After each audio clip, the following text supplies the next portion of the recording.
This is Tony. And I'm Dean. And this is T&D Politics.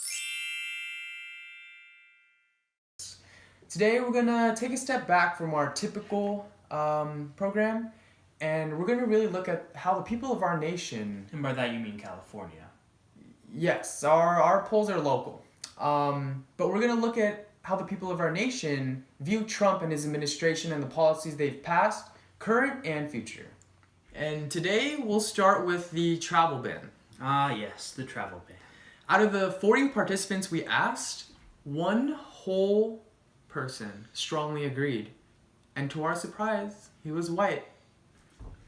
Johnny, can we say that? Yeah, you're good. Okay. Yeah, he was white. Now, I don't see how him being white has anything to do with his beliefs. If this was just a pure racial issue, I would say we wouldn't have had two Hispanic people somewhat agree with this travel ban. That's true. Cultural identity and education, comes a long way, especially if we're just looking at what race a person is. After all, the United States has prospered off of all the diversity we have. We also asked our participants how they felt about the U.S. leaving the Paris climate change. 36 out of the 40 disagreed. So what's your take on that, Dean? Well, Tony, I would have to say, if we didn't have 36 liberals in this poll, you'd see that a majority of the population agrees that we should leave this dangerous agreement. Well, if the majority of the American population were informed of the dangers of climate change, this question wouldn't even be in our poll, Dean. And with that, we're going to cut shortly to a commercial break, and we'll be right after. Are you tired of receiving unsolicited text messages from our president?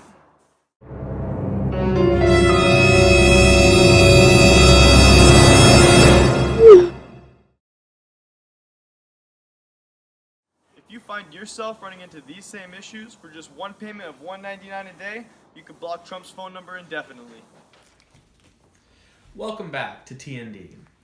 Now, for our next question, we'll go with itemized and standard deductions and the changes that it's gone through.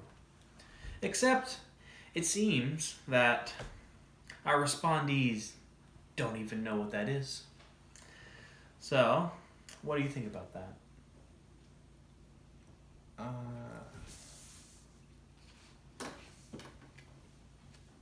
Johnny, what do I say? Kids these days don't care about the economy. Cut them some slack. Yeah,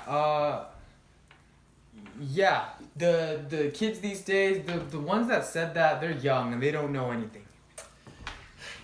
All they seem to care about is the pay gap. Ooh, wait a minute. You actually acknowledge the pay gap. No. I didn't say that I acknowledge the pay gap. That's complete nonsense.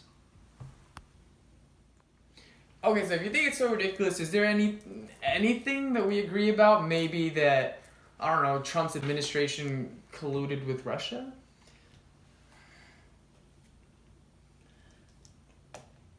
I have to say that I truly believe that there was some degree of collusion with Russia in Trump's administration. That's a yes, and thank you for tuning in for T&D Politics. And coming up next, we're going to have our friends over there show you something about Trump's tweets and what he really says. But thank you guys for tuning in. My fellow Americans, I'm proud to announce our grand opening of the glorious border wall between the United States and Mexico.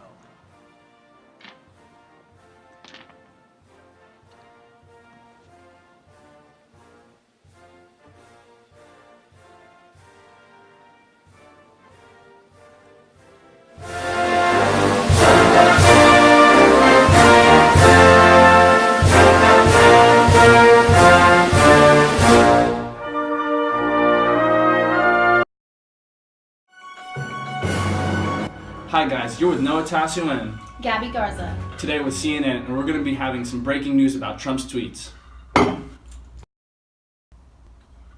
Okay guys, so we're going to be looking into some of Trump's tweets and the public's opinion on his tweets. For the first tweet of the day, guys, we're going to be talking about something Trump is quoted saying January 17th, 2016. 26,000 unreported sexual assaults in the military, only 238 convictions. What did these geniuses expect when they put men and women together?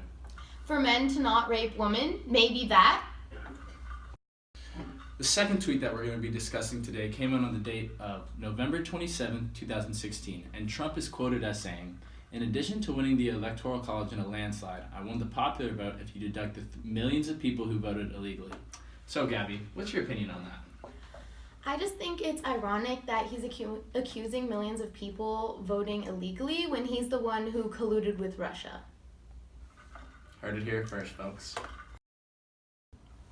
Okay guys, our last tweet was on August 3rd, 2016, and he said, LeBron James was just interviewed by the dumbest man on television, Don Lemon. He made LeBron look smart, which isn't easy to do. I like Mike. What's your opinion on that?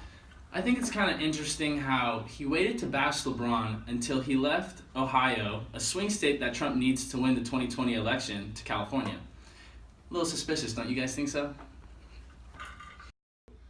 Alright guys, this is Noah Tasew again, Gabby Garza.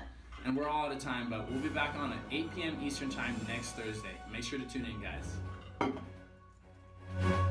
The big lie. Obamacare. $5 billion we spent on a website. I hire people. They do a website. It costs me $3. Are you running? Are you not running? I am officially running for President of the United States. We need a leader that wrote The Art of the Deal.